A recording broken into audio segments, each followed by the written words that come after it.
Es un conjunto de técnicas, ¿no es cierto?, de exploración clínica que darán cuenta del estado de salud que presenta una persona, y en este caso nuestro niño o nuestra niña, y forma parte de la valoración de enfermería, porque frente a todo paciente, lo primero que nosotros hacemos, ¿qué es? Un examen físico, ¿no es cierto?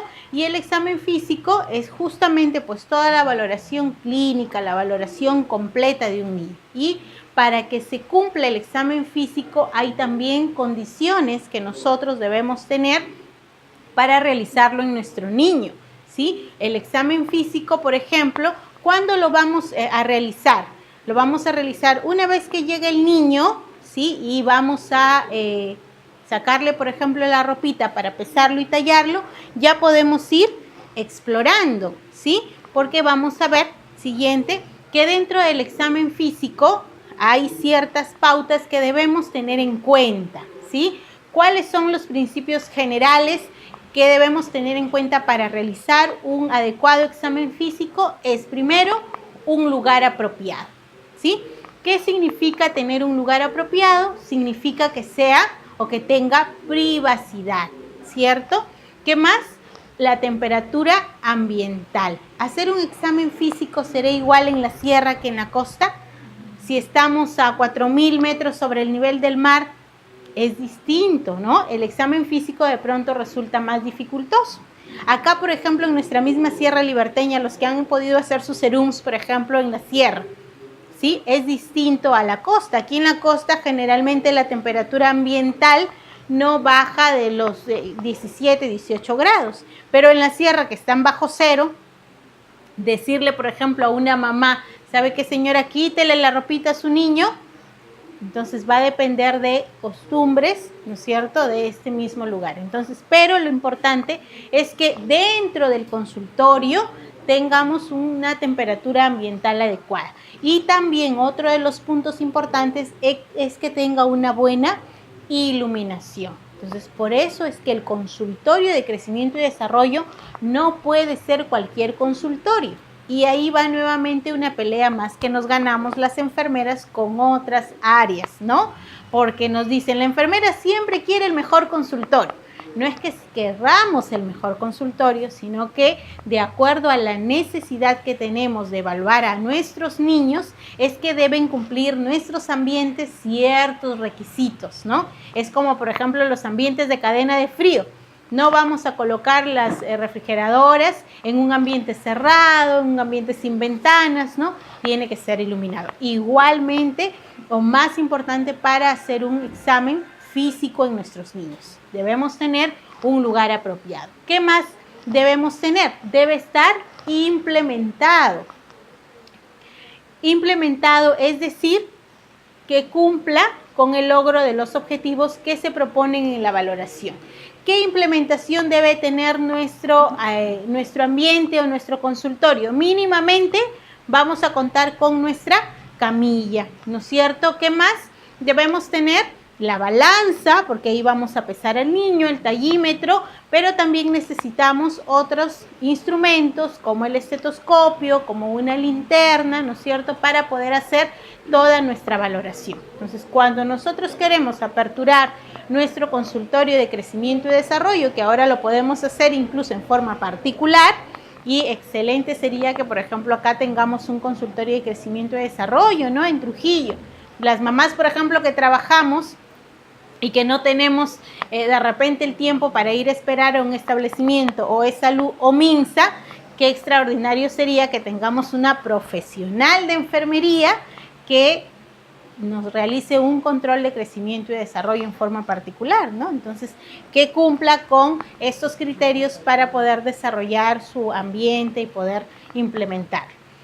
Muy bien. Previo entonces al inicio de la valoración de enfermería, ¿qué debemos hacer? Identificar al niño y a sus padres, porque aquí también ha habido, por ejemplo, problemas.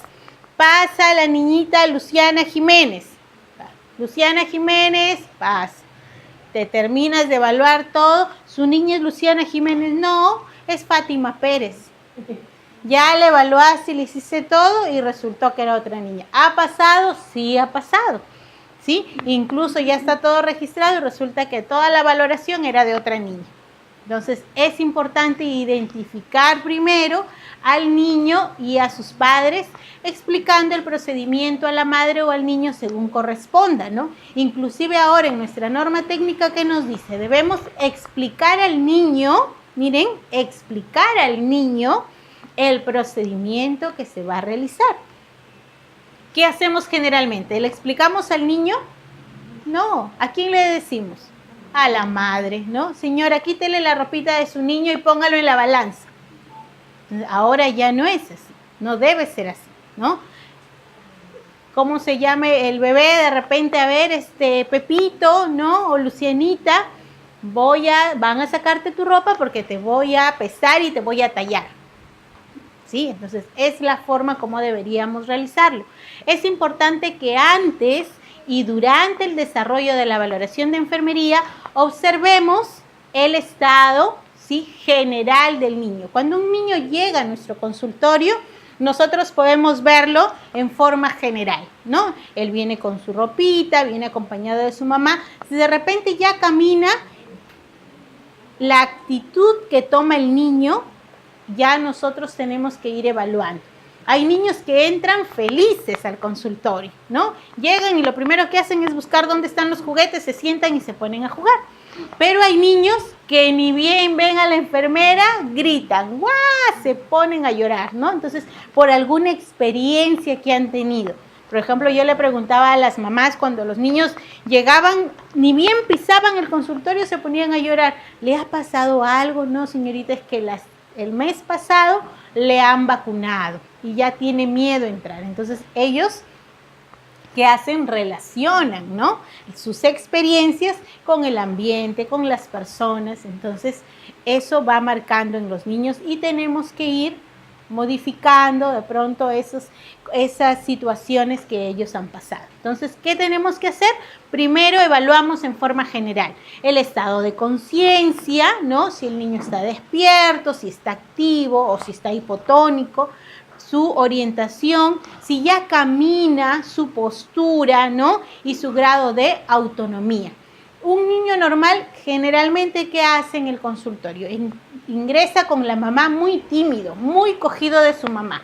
Pasan los minutos, mientras la enfermera conversa con la mamá, ¿qué hace el niño? Va ganando confianza y se suelta, ¿no? Se suelta de la mamá, primero cerquita a su mamá. Luego ya no está cerquita. Si los juguetes de repente están a 1 metro, 1,5 metros, se va hacia donde están los juguetes y solito va soltándose y nosotros podemos ir inclusive evaluando esa conducta del desarrollo que tiene, ¿sí? Pasamos. Entonces, iniciar la valoración ¿con qué? Con la antropometría. Primero, ¿qué hacemos? Pesar, tallar, medir perímetro cefálico, porque estos datos aportan elementos básicos para una orientación del estado de salud del niño. Entonces, primero, desvestimos a nuestro bebé y realizamos la antropometría. Ya cuando realizamos la antropometría, ya nosotros sabemos, ¿sí?, bien cómo está, cuál es el estado del niño. Ya vamos sabiendo, ¿no?, si está con un buen peso, si está con una buena talla, si incrementó lo que tuvo que incrementar. Uno de los aspectos fundamentales a considerar es la seguridad del niño. Ya lo habíamos visto dentro de la medición de peso y talla. Es recomendable que el traslado del niño entre la camilla, ¿sí?, el infantómetro, y la balanza o podómetro sea realizado por alguno de los padres o la persona que lo lleva al control. A veces cometemos de repente el error de que nosotros queremos pasarlo de donde está el bebé hacia la balanza. O bien llora, ¿sí?, y ya no podemos de repente realizar una buena valoración, ¿sí? Entonces, es importante que los padres, el niño va a sentirse más seguro, ¿no es cierto?, con esto, pase entonces de la balanza de donde está el niño, de la camilla hacia la balanza o hacia el tallímetro. Pasamos. Las técnicas para el examen físico son 4, ¿cierto? ¿Qué vamos a hacer? Vamos a utilizar la observación. Decíamos, a través de la observación ya nos damos cuenta del aspecto general del niño. ¿Qué más vamos a realizar? Vamos a realizar la palpación, ¿no es cierto?, la percusión y la auscultación. 4 técnicas que en su conjunto van a permitir realizar un adecuado examen físico que nos permita ver todas las características clínicas del niño y que finalmente tengamos un diagnóstico. Pasamos. Muy bien. ¿Qué evaluamos o qué valoramos? Valoramos uno de los signos, es los signos vitales, ¿cierto? La temperatura. A veces decimos, bueno, valorar los signos vitales ya lo sabemos, ¿no? O sea, ¿quién no sabe valorar signos vitales? Esto es algo común, algo básico, todos lo podemos hacer. Pero en los niños hay ciertas características especiales que nosotros debemos tener en cuenta. En el control de signos vitales, la temperatura es un antecedente de gran importancia. Debes tener presente, en especial en el recién nacido, no tiene la madurez requerida para mantener la temperatura. Entonces, cuando llegan nuestros recién nacidos al consultorio, ellos generalmente, ¿qué va a pasar? Rápido pierden temperatura, ¿sí? Rápido pierden temperatura, recuerden, ¿sí? ¿Por qué? Por la cantidad de tejido subcutáneo delgado que tienen. Entonces, la habilidad también frente a las agresiones del medio, los principios generales para el control de la temperatura son los mismos que en un adulto, pero con algunas consideraciones. Vamos a ver qué consideraciones debemos tener en cuenta en la temperatura. Dale por favor ahí un clic. Muy bien. La primera es la elección del sitio de control, ¿sí? ¿Dónde debemos controlar la temperatura? La recomendación es tomar la temperatura axilar, aunque en la práctica está muy difundido el control de temperatura rectal. ¿En quién hacemos un control de temperatura rectal? En los recién nacidos, ¿no? Por 2 motivos. Cuando nacen, por la valoración de ano imperforado, ¿sí? Y para el control en sí de temperatura, ¿sí? Eso es en los recién nacidos. Muy bien. En los niños pequeños no se recomienda la cavidad bucal para controlar temperatura, ¿no? Por el tema de la mordedura que puedan ocasionar en el termómetro y el daño. La forma de colocar el termómetro, miren el dibujito y ahí nos está explicando. Para la temperatura axilar en los bebés es en forma paralela. ¿Cómo nosotros medimos a un adulto? El termómetro va perpendicular, pero en el lactante no, ¿sí? ¿Ven ahí el dibujo? Esa es la forma correcta de tomar la temperatura, es decir, paralela al brazo o a la axila del bebé, ¿sí? Entonces, ¿qué nos dice? Debes recordar que por las características anatómicas de la axila, en los niños se hace más difícil el contacto pleno de las superficies de la piel. Entonces, por lo tanto y por su anatomía, la forma de medir la temperatura es paralela al bracito o a la axila del bebé. Entonces, para tener una correcta medición de la temperatura. Para controlar la temperatura rectal, se debe contar primero con un termómetro rectal, ¿no es cierto? ¿Por qué? Porque posee el bulbo más corto, ¿no? Si nosotros hemos visto un termómetro rectal y un termómetro axilar, distan del bulbo, ¿no? El bulbo del rectal es más corto, ancho y está hecho de vidrio más resistente que el termómetro axilar. Antes de usarlo hay que procurar que esté limpio, ¿no es cierto? Lubricarlo si es posible y durante todo el procedimiento hay que mantener inmovilizado al niño para evitar accidentes y lograr un valor fidedigno del control. Es recomendable incorporar a los padres en este procedimiento, ¿no? A veces, inclusive, a mí me ha pasado cuando nosotros evaluamos a los recién nacidos en la sala de hospitalización después del parto, la mamá está con su bebé, generalmente nosotros realizamos el control de temperatura rectal, ¿no? Entonces, la mamá que no está acostumbrada a ver qué le están haciendo a su bebé se va a asustar. Entonces, hay que explicarle a la madre cuál es el objetivo de poder hacer el examen o de poder tomar la temperatura rectal, ¿no? Muy bien, pasamos. Es necesario entonces considerar la temperatura mínima para detectar una Hipotermia, sobre todo decíamos en el recién nacido, por su inmadurez del centro termorregulador, ¿no es cierto? El centro termorregulador está en el cerebro, en el bulbo raquídeo. Entonces, esa inmadurez que tienen nuestros bebés hace que la regulación de la temperatura se haga más difícil en ellos, ¿no? Por eso es que tienen más riesgo de tener hipotermia. Entonces, es importante que nosotros podamos ver cuáles son los rasgos normales, ¿no? Por ejemplo, axilar de 36 a 37,5, bucal de 36 a 37,5 igual, pero rectal puede llegar a más, ¿no? Mínima 36,2 y máxima 38. Entonces, estos rangos son importantes considerarlos cuando nosotros tomamos o controlamos la temperatura. Muy bien, el pulso.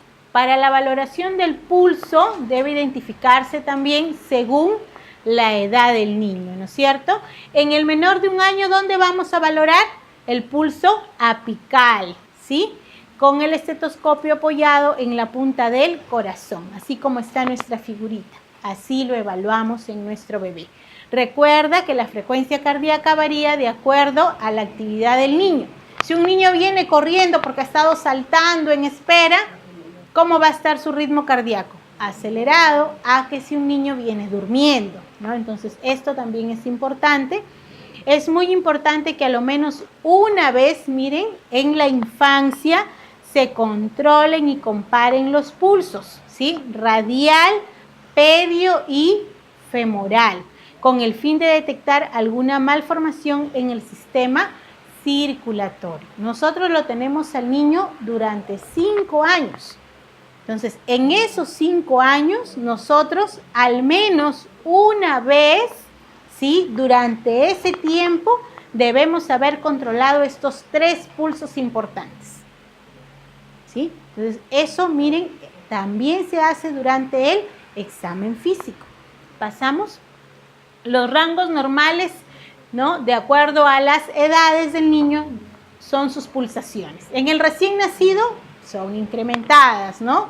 De 140 hasta 180 pueden llegar. En el recién nacido, ¿sí? En 3 meses a 2 años, de 120 a 150, y conforme van creciendo, van disminuyendo, ¿no? De 70 a 110 pulsaciones por minuto ya cuando son infantes. Pasamos. Muy bien. ¿Qué más evaluamos? ¿Qué otro signo vital? La frecuencia respiratoria, ¿no es cierto? Al valorar la frecuencia respiratoria en el menor de 2 años, ¿qué debemos tener en cuenta? La inmadurez también de su sistema respiratorio. Por lo tanto, tenemos que evaluar coloración de uñas y de labios, ¿no? No sé si les ha pasado en algún momento, niños que vienen con sus deditos morados o con sus labios morados, ¿no? Entonces, eso es importante para descartar cualquier signo de hipoxia. No olvidar realizar las preguntas pertinentes a los padres en relación a periodos de apnea, o a veces los papás mismos nos refieren, ¿no? Señorita, a veces mi niño deja de respirar y después vuelve a respirar. ¿Eso en qué edad generalmente se da? En el recién nacido, ¿no? En el recién nacido. Normalmente es una de las preocupaciones y temores más importantes, sobre todo cuando es el primer bebé. En los padres primerizos que no preguntan y que sus dudas y temores, ¿no? Son fuertes. Los rangos normales de acuerdo a la edad del niño, ¿sí? En el recién nacido de 40 a 60 respiraciones, en el lactante de 30 a 40, ya en el preescolar se vuelven menores de 20 a 30 y ya en el escolar como nosotros, ¿no? De 15 a 20 respiraciones por minuto. Pasamos.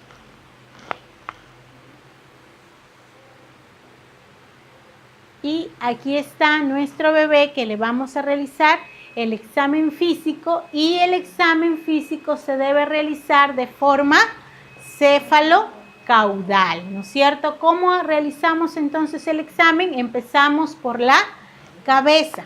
¿Qué evaluamos en la cabeza? Evaluamos cabello, ¿no? Cara, ¿sí? ¿Qué más? Cuello.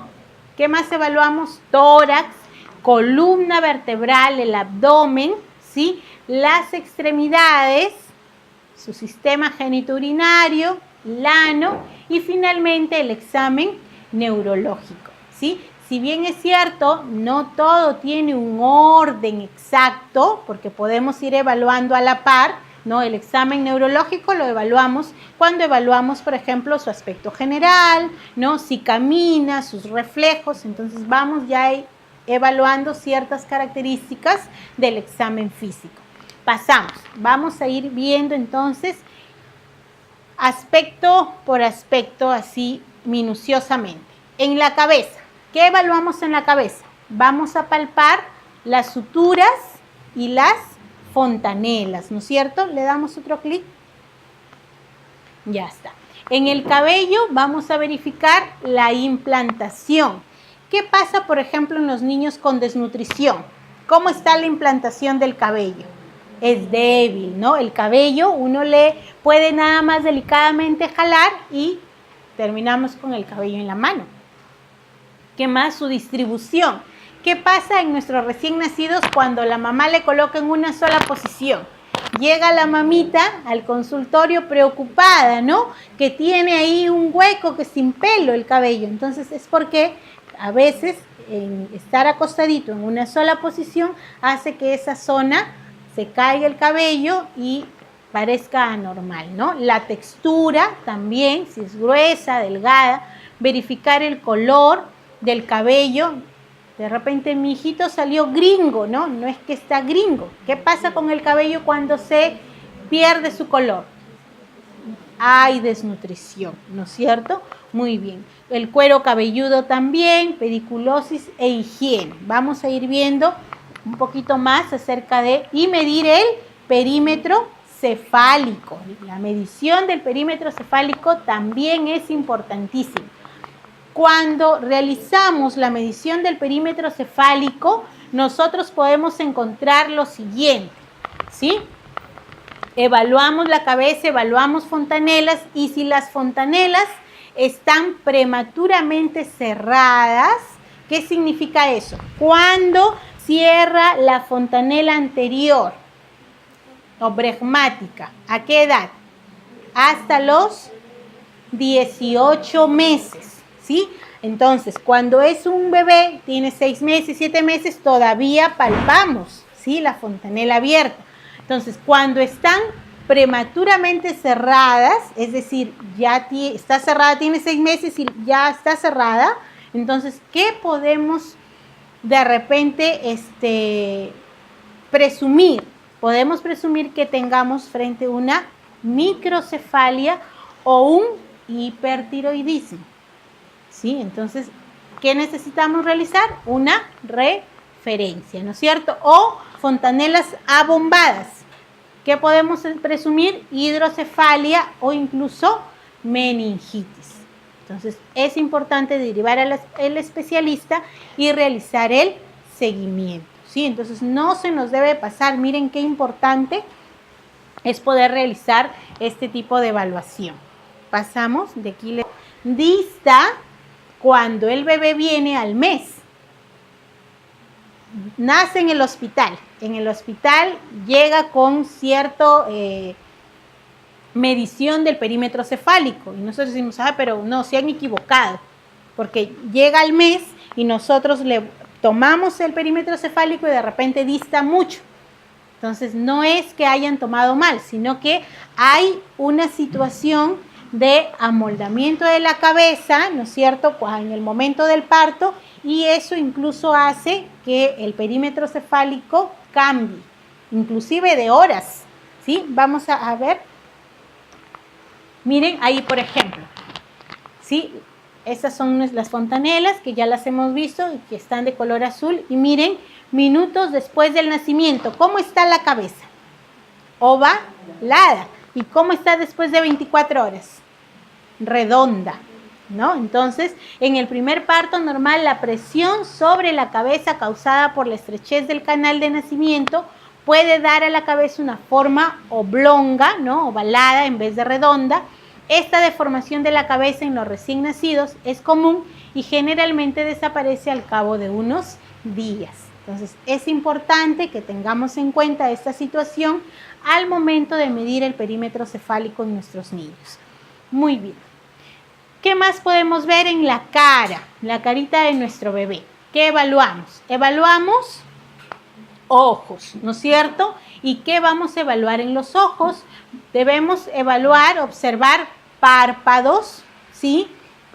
Cómo se encuentran los párpados, la piel del párpado, las conjuntivas, ¿no es cierto? Las escleras, si están blancas o de repente están amarillas. En el recién nacido, ¿qué pueden presentar, por ejemplo? Ictericia, ¿no es cierto? Muy bien. Las pupilas también y los movimientos oculares y también el hecho de que la pupila esté clara, ¿no? Que esté clara significa que tiene una buena visión, una visión normal en el niño, a diferencia de problemas visuales que puedan presentar. En las orejas, ¿qué vemos en las orejas? Observar anomalías en la implantación de la oreja. ¿Quién tiene este problema en la implantación de la oreja? Los niños con síndrome de Down, ¿no es cierto? El estado de higiene, también hay niños que llegan con placas, por ejemplo, de cera en la orejita, en el oído, que le dificulta incluso la audición. En la nariz, ¿qué vamos a observar? Permeabilidad de fosas nasales, ¿cierto? La deformidad del tabique y secreción nasal. En la boca, ¿qué observamos? Simetría, tiene que estar simétrico, ¿no es cierto? Formamos una línea media y vemos que hay asimetría en los labios, la mucosa, si está sonrosada, si está pálida, porque podemos ver de repente o ahí estar presumiendo anemia, ¿no? Encías, piezas dentarias también. Hay niños recién nacidos, por ejemplo, que nacen con las perlitas, ¿no? Que se les conoce. La mamá se preocupa, señorita, mi bebé ha nacido con un diente. Entonces, esto puede suceder. La higiene, caries, frenillo sublingual o fisura palatina, ¿no? En caso de niños con labio leporino, por ejemplo, también debemos evaluar. Pasamos. ¿Cómo reconocer un defecto visual en el bebé? Entonces, en la carita habíamos dicho que vamos a evaluar ojos, ¿sí? Entonces, ¿cómo nosotros vamos a conocer un defecto visual? Cuando los ojos del bebé tiemblan o se desvían sin motivo alguno, ¿no? Estamos con el bebé frente a frente y desvía los ojitos. Entonces, esto es algo anormal. Cuando los ojos no siguen la cara ni la voz de los padres. El papá de repente o la mamá lo llama y no sigue, ¿no? O tenemos un objeto en la evaluación del desarrollo que hacemos y el bebé no sigue el objeto. Un problema visual. Cuando las pupilas de los ojos son demasiado grandes o pequeñas, también es un problema. Cuando las pupilas de los ojos no son oscuras, más bien son opacas, como si tuviesen un filtro nublado, ¿no? Es un problema. Cuando los ojos no se presentan alineados y se juntan, ¿no? Visquean o se van hacia afuera, que vamos a verlo en la siguiente lámina. Miren, estos son defectos visuales que podemos encontrar en nuestros niños, ¿no? El estrabismo convergente, llamado endotropía, desviación hacia la región nasal, se juntan los ojitos hacia adentro, o al contrario, ¿no? La extropía, que es estrabismo divergente, que es la desviación hacia los temporales. Entonces, estos son problemas visuales que podemos encontrar o determinar en nuestros niños. Ahí están también, ¿no? En el recién nacido puede observarse un pseudoestrabismo, ¿no? No sé si han visto a los niños cuando están muy, muy pequeñitos, parece que visquean, ¿no? Incluso, ¿qué hacen las mamás? O a veces los ojitos los dan para un solo lado. ¿Qué hacen? Le ponen un punto rojo, ¿no? Acá, ¿no? Acá llegan al consultorio con su punto rojo aquí de esmalte que le ponen las mamás, ¿no? Pero recordemos, o hay que enseñarles que es un pseudoestrabismo, ¿no? Y también que presentan un nistagmus. No sé si ustedes se han percatado, cuando llevamos a pasear al bebé en un auto y el bebé mira hacia la luna, sus ojitos se mueven al compás de las cosas que pasan, ¿sí? Entonces, está ahí y no es como nosotros. Nuestros ojos miran en un solo lado, así viajemos en un bus. El del niño no. En el lactante, ¿qué hace? mueve el ojo así. ¿Sí? Entonces, eso se llama nistagmus, que es movimiento cíclico involuntario y constante del globo ocular. Miren, y es transitorio hasta el tercer o cuarto mes y persiste hasta que los músculos oculares se desarrollan lo suficiente para actuar en coordinación. ¿Sí? Incluso este estrabismo también es normal, vamos a verlo más aquí en la siguiente lámina, ¿no? ¿Hasta qué edad? Hasta los 6 meses de edad, los niños no tienen control sobre los movimientos oculares. Hasta los 6 meses, ¿no? Si después de esta edad un bebé aún continúa desviando los ojos, sea hacia adentro o hacia afuera, deberá ser examinado sin pérdida de tiempo por un oftalmólogo. Es muy recomendado, pues además deberán descartarse otras causas del estrabismo como tumores o lesiones en la retina. Entonces nosotros esperamos evaluar al niño y ver que junta los ojitos. ¿Hasta qué edad? Hasta los 6 meses. ¿Sí? Después de ello ya no deberíamos encontrar estrabismo. ¿Ya? Entonces eso también es parte del examen físico. Muy bien. Otra cosa que evaluamos, decíamos, en la boquita también es el frenillo, ¿no es cierto? También es algo común. Miren, diferentes tipos de frenillo, ¿no? El más común es este, ¿no? Que lo encontramos, ¿sí? ¿Qué dice al respecto del frenillo? Se recomienda la cirugía solo cuando hay trastornos del habla, ¿sí? En especial para articular la letra R. ¿Cuándo nos damos cuenta? Pasan los años de los años y nunca nos dimos cuenta del frenillo. ¿Cuándo generalmente nos damos cuenta? Cuando empieza a hablar, ¿no?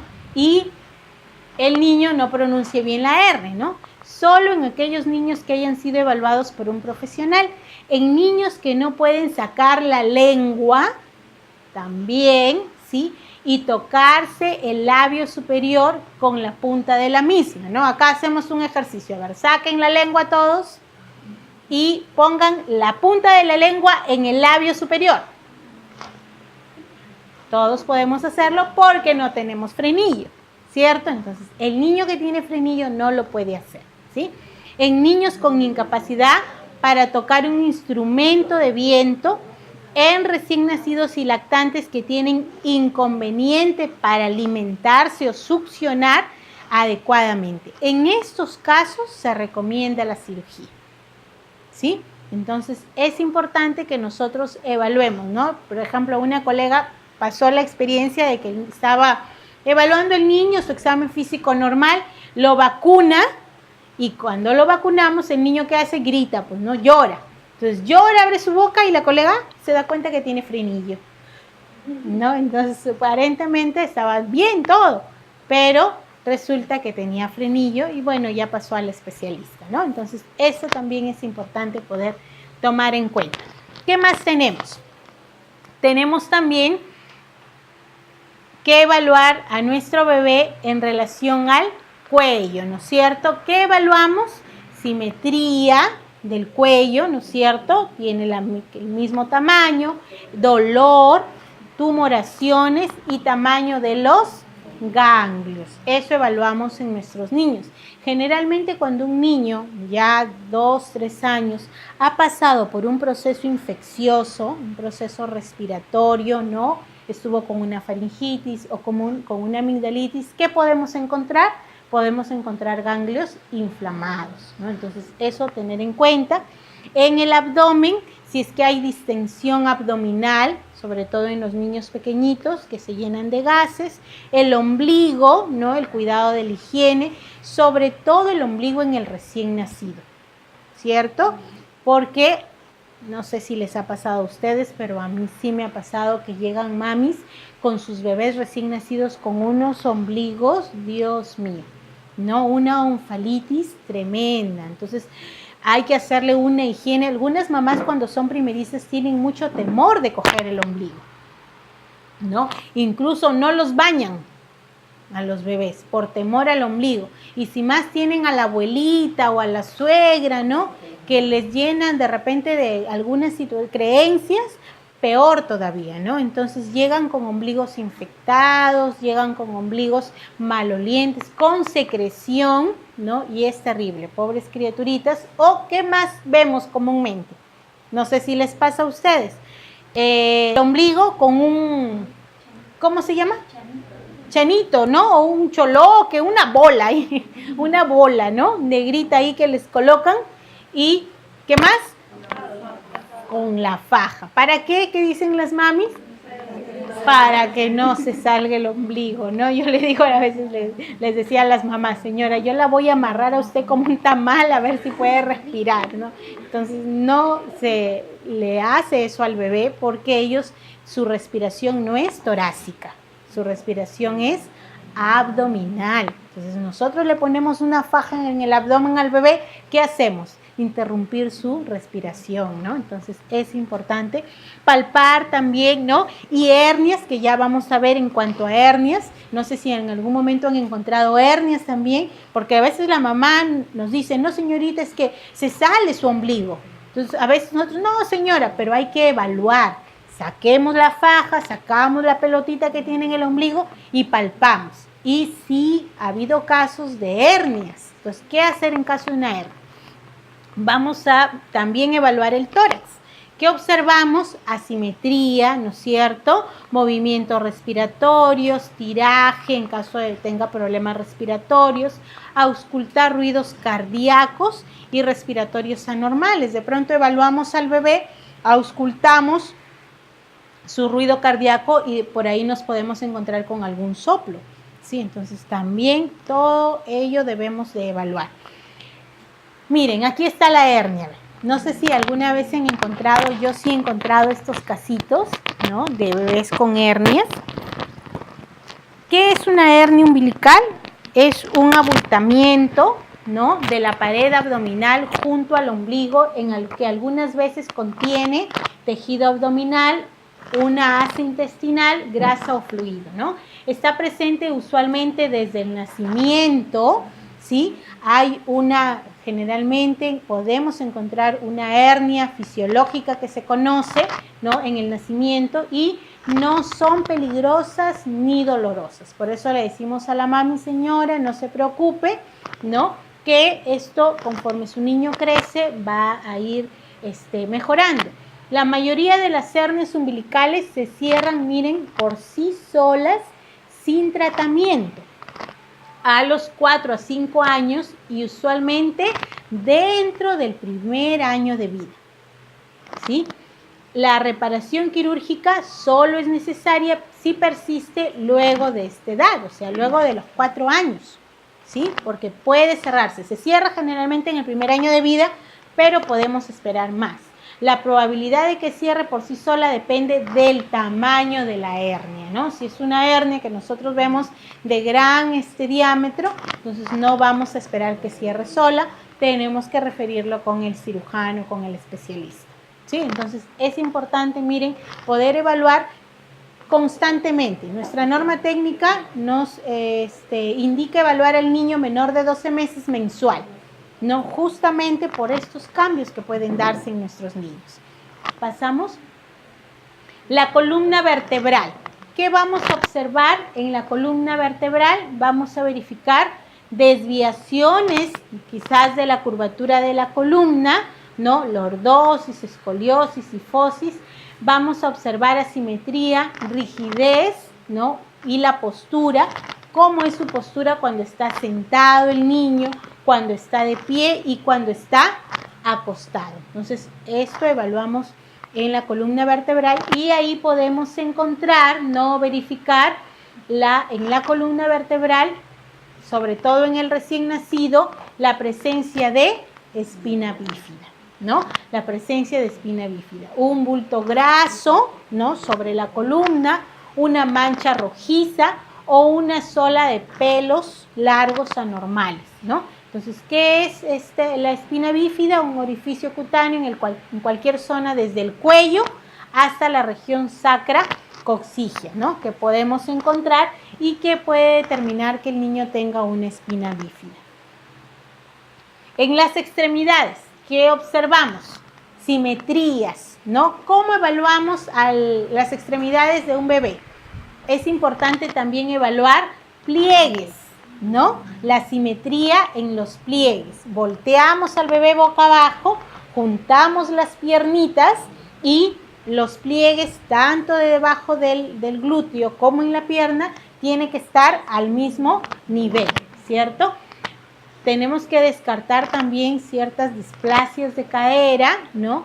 ¿A través de qué? Dos signos, de Barlow y de signo de Ortolani, ¿no es cierto?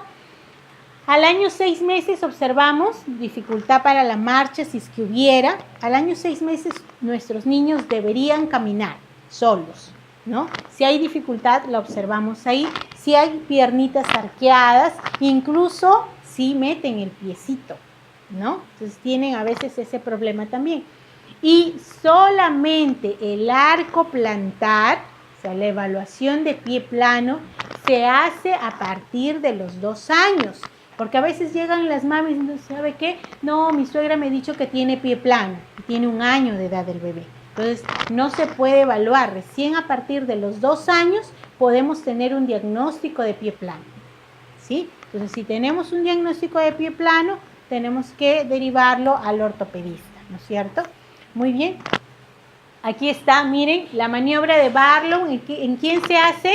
En los recién nacidos, ¿no? Es ese clic que hace, ¿no es cierto?, el fémur cuando el trocánter del fémur choca, ¿no es cierto?, con la cavidad de la cadera y suena o hace el clic en el momento tanto de mover hacia adentro las piernitas como moverlas hacia fuera. Pasamos. Y en lactantes ya es la maniobra de Ortolani, ¿no es cierto? Se denomina maniobra de Ortolani en lactantes y de Barlow en recién nacidos, que también es la maniobra de escuchar este clic cuando abrimos y cerramos las piernitas. Muy bien. Y aquí está la denominada displasia de cadera, ¿no? Que con estos signos que nosotros evaluamos podríamos encontrar. ¿Qué es la displasia de cadera? Es la pérdida normal de la relación que existe, aquella que estábamos conversando, entre la cabeza del fémur y la cavidad de la articulación de la cadera, ¿sí? Esta relación, cuando se pierde, se sale, ¿no? Esta cabeza es una esfera que va encajada en dicha cavidad de manera perfecta. Cuando hay displasia, tiene un movimiento anormal, lo cual hace que golpee el techo que la cubre y poco a poco la vaya deformando. Entonces, cuando no hay un tratamiento para la displasia de cadera, como esto choca, ¿y qué va haciendo? Nos dice, la cavidad que es cóncava, la va deformando. Entonces, cuando el niño va a caminar y logra caminar, va a cojear, ¿sí? Va a hacer eso, entonces camina cojeando. Entonces, ese es un problema si la displasia de cadera, cuando se diagnostica durante los meses, no se corrige, ¿sí? Cuando existe la deformidad, el techo que debe ser cóncavo se vuelve plano, puede hacer que la cabeza del fémur se ubique fuera de su lugar y no encaje debidamente. Si es muy marcado el movimiento y la cabeza se sale por completo, se llama luxación, ¿sí? Esta se manifiesta más rápido, pues el niño camina más tarde, cojea, tiene una pierna más corta y puede operarse y corregirse hasta los 10 años. Pero miren, pasada esta edad ya no hay corrección. El niño lamentablemente va a cojear, ¿no? Muy bien, pasamos, dale un poquito. Y aquí está nuestro bebé, por ejemplo. A la hora de tratar la displasia, la cadera debe estar flexionada y en abducción, es decir, que el niño permanezca sentado y con las piernas abiertas, ¿no? Después de 1 o 2 semanas debe controlarse la alineación por medio de radiografías. El tratamiento suele durar varios meses, pero cuanto más precoz sea el diagnóstico, ¿sí?, menor será el tiempo. Por el contrario, si se la descubre después de los 6 meses, el tratamiento suele ser más complejo y dura más tiempo. Entonces, lo ideal es que antes de los 6 meses se pueda diagnosticar, se puede evaluar, ¿no? Y descartar una displasia, porque mientras más tardío sea, más va a demorar en poder tener un tratamiento, ¿no? En algunos niños, por ejemplo, le ponen triple pañal, ¿no? Cuando la displasia es leve y con ello corrige, ¿no? Entonces no necesita mucho más tratamiento, ¿no? Más prolongado o incluso más doloroso o incómodo para el bebé, ¿no? En otros casos lo que hacen es yesar al bebé, piernita abierta, lo enyesan, ¿sí? Y ahí permanece algunos meses hasta que el médico, el ortopedista nuevamente evalúa, el traumatólogo, ¿no? Evalúa y se corrige. Pasamos. En el sistema genitourinario, ¿qué observamos? El tamaño, forma de los genitales externos, higiene, ¿no? Presencia de inflamación. En las niñas vamos a observar labios mayores y menores, clítoris, himen, ¿no? Hay que detectar, puede ser que encontremos sinequia, donde los labios están unidos, ¿no? No se encuentra el himen, entonces esto va a tener que pasar a cirugía. Detectar el tamaño, ubicación, palpación de testículos en caso de los niños, ¿no? Para descartar, podemos descartar criptorquidia, podemos descartar un hidrocele o también una fimosis, ¿no? En cuanto a eso, vamos viendo, por ejemplo, ¿qué es la criptorquidia? Cuando no desciende un testículo o los dos, ¿no es cierto? Entonces, ¿qué hacemos en caso de criptorquidia? Esperar solo hasta el año de edad, ¿sí? Entonces, cuando evaluamos, ¿sí? Palpación de testículos, le explicamos a la mamá, mami, me voy a poner mi guantecito, porque a veces la mamá ya nos llega a decir, no sé si les ha pasado, señorita, yo solamente palpo un testículo, mijito, ¿no? Entonces, llega con sus casos, se puede adquirir por contacto con animales, sobre todo perros y gatos, ¿no? Entonces, en los lugares donde la familia cría perros, crían gatos, hay que siempre considerar este tipo de problemas de piel. Pasamos. ¿Qué más podemos encontrar? Y esto más en nuestros bebés recién nacidos, ¿no? La famosa dermatitis seborreica, ¿sí? En bebés llamado también costra láctea, es una afección inofensiva, temporal, ¿no? Vemos al bebé con una capa blanca ahí de caspa, ¿no? Aparece en el cuero cabelludo del niño en forma de escamas cafés o amarillas gruesas y costrosas. ¿Qué hacemos en este caso? Solamente se recomienda el baño, la higiene diaria, nada más, ¿no? No necesita crema, no necesita otra cosa. Y la pediculosis, ¿no? Que también podemos encontrar, sobre todo en los niños que ya van al jardín, ¿no? Este es un problema de si tenemos tenido sobrinos, hijos que han ido al jardín, ya problema común, ¿sí? Entonces, cuando llegan, podemos observar esto en los niños. Y finalmente evaluamos el examen neurológico, ¿no es cierto? ¿Y qué vamos a evaluar? En el niño la capacidad de comprender y comunicar de acuerdo a su edad, ¿no? Todos nuestros niños desde que nacen ya se comunican, ¿no? El recién nacido llora, cuando tiene hambre llora, cuando está mojado llora, ¿no? Su llanto es la única forma de poder comunicarse. Entonces, eso nos está diciendo que su sistema neurológico, de acuerdo a su edad, está bien, ¿sí? Es adecuado. Pero un niño que no llora, algo, ¿no? Algo está pasando, ¿sí? Entonces, en su sistema neurológico. Es importante poder nosotros evaluar. ¿Qué más? Calidad de sueño. No sé también si les ha pasado, mamás que llegan, señorita, mi niño no duerme. Duerme unos minutitos y se levanta, ¿no? Entonces, también es necesario poder evaluar la calidad del sueño que tiene y factores que están influyendo en esta calidad del sueño. Evaluar los reflejos, ¿sí? En el recién nacido, ¿qué reflejos vamos a observar? Vamos a evaluar el reflejo plantar, moro, ¿no es cierto? ¿Qué más? ¿Sí? El parpadeo, ¿sí? Que algunos de ellos a los 3 meses van desapareciendo, ¿no? El reflejo de succión, ¿sí? Entonces también vamos a ir evaluando. Las posturas, También, ¿no? ¿A qué edad el niño controla la cabeza? A los 4 meses ya debe controlar totalmente la cabeza. A los 7 meses, totalmente el tronco, es decir, ya se mantiene sentado solo, sin ayuda. A los 8 meses hay coordinación entre lo que ve y el movimiento de su cuerpo. Eso se llama pinzar, ¿no es cierto? Al año ya se pone de pie, está sentado y se pone de pie. Entonces, esas son las posturas que de acuerdo a la edad y por el desarrollo de su sistema neurológico, el niño va adoptando, ¿sí? Y vamos a evaluar el tono muscular, ¿no? Si el niño es un niño con un buen tono muscular o es un niño hipotónico, ¿no? Y finalmente el examen neurológico nos permite ver la inteligencia, la capacidad en sus habilidades en el niño. Y con eso creo que hemos terminado la parte del examen físico. ¿Alguna pregunta respecto a esto?